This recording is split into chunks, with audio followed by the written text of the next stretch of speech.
İsmin halları cümlədə hansı sintaktik vəzifəni daşıyır? Типа по-другому я скажу. Падежи, какие член предложений бывают? Член предложения da cümlə üzvləridir. Cümlə üzvü ya sintaktik vəzifə. Eyni şeydir. Başa düşdünüz? Cümlə üzvlərində mübtəda, падежайший, xəbər, сказуемые, tamamlıq дополнение, zərfi обстоятельства, bir də qaldı təyin, определение. Bunları siz rus dilindən də bilirsiniz, düzdür? Biz hələ onu keçməmişik. Hal-hazırda onlar haqqında məlumatımız yoxdur. Amma bizə suallar düşür, biz məcbur onları cavablandıraq ki, ismin halları hansı sintaktik vəzifəni daşıyır, yəni hansı cümlə üzvü vəzifəsi olur, какие член предложений бывает.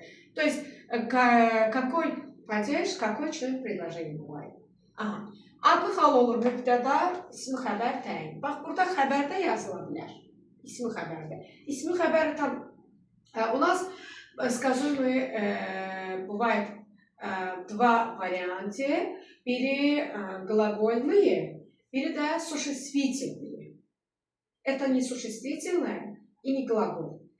Просто belə bölünür bizə. İndi burada sizdə variantda xəbər də yaza bilər, ismi xəbər də yaza bilər. Aydındır? İkisi düzdür. Bir də təyin. Sonra yeni hal cümlədə xəbər olur. Amma müəyyən yeni hal. Qeyri-müəyyən yox. Baxın, mən işlədirəm. Məsələn, adlı hal. Kitab stolun üstündədir. Nə? Kitab. Adlı hal kim, nə, harada axı? Kim, nə, hara? Bakı gözəl şəhərdir. Hara? Bakı. Bunlar mübtədadır. Və yaxud da taxta qapı uçdu. Taxta qapı sındı. Hansı qapı? Taxta qapı. Taxta hansı sualına cavab verir? Təyindir və adlı xaldadır. Görürsünüz, şəkilçisi yoxdur. Aydın oldu. Sonra ismi xəbər. O ağıllı qızdır. Kimdir? Qızdır. Bax, kim? Görürsünüz, başqa hal şəkilçisi yoxdur. Bunların nümunəsi çox önəmli deyil. Siz sadəcə orada, belə xırdalığı ilə sual verməz. Sadəcə orada onların cümlədə hansı funksiya daşıdığını soruşacaq. Siz də əzbər bilib yazacaqsınız. Yeri hala keçirik. Yeri hal ancaq cümlədə xəbər ola bilir, cümlə üzvü kimi və müəyyən yeri hal. Məsələn, kitab mənimdir. Məsələn, demişdim, mən və biz əvəzlikləri yeni halda ın üstü 4 əvəzinə im şəkilçisi qəbul edir. Yadınızdadır. Çünki o sözün ahənginə uyğundur. Mənim, bizim olmur. Mənim, bizim.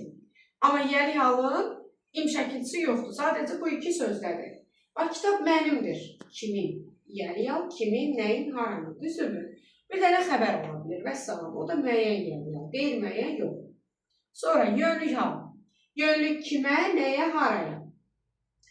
Kimə, nəyə tamamlıq olur, haraya zərflik olur, kimədir, nəyədir, harayadır olanda, şəxs şəkilçisi artıranda, yəni если добавляем личное окончание, личное окончание уже он должен быть сказуемый.